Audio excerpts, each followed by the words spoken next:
बिहनिया चरे चहक थे तोर नाम ला लेके वो तोर नाम ला लेके नांगर बैला झूमत जाके करे किसानी खेती वो करे किसानी खेती। संझा बिहनिया चरे चहक थे तोर नाम ला लेके वो तोर नाम ला लेके नांगर बैला झूमत जाके करे किसानी खेती वो करे किसानी खेती। बड़ मीठ लागे हक बोली हो बड़ मीठ लागे हक बोली मोर संगी संगवारी वो मोर छत्तीसगढ़ महतारी वो मोर छत्तीसगढ़ महतारी मोर छत्तीसगढ़ महतारी वो मोर छत्तीसगढ़ महतारी।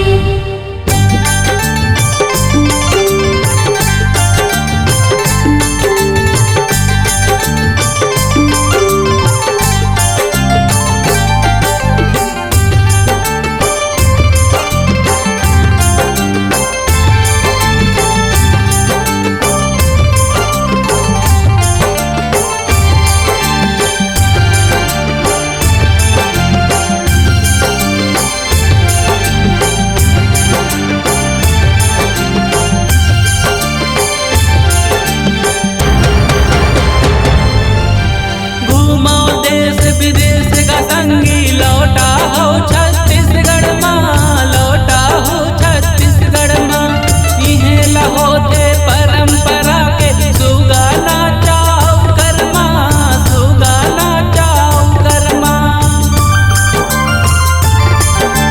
घूमो देश विदेश का संगी लौटा हो छत्तीसगढ़ माँ लौटा हो छत्तीसगढ़ माँ।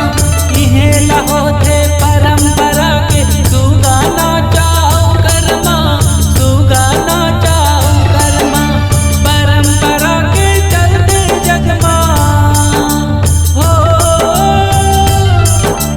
परंपरा के चलते जगमा होवत है चिन्हारी गा मोर छत्तीसगढ़ महतारी वो मोर छत्तीसगढ़ महतारी मोर छत्तीसगढ़ महतारी वो मोर छत्तीसगढ़ महतारी। भारत देश में एक ठन राज है जिहाँ रही हरियाली सोना सही है यहाँ के माटी हरियर खेती बारी वो मोर छत्तीसगढ़ महतारी वो मोर छत्तीसगढ़ महतारी मोर छत्तीसगढ़ महतारी वो मोर छत्तीसगढ़ महतारी।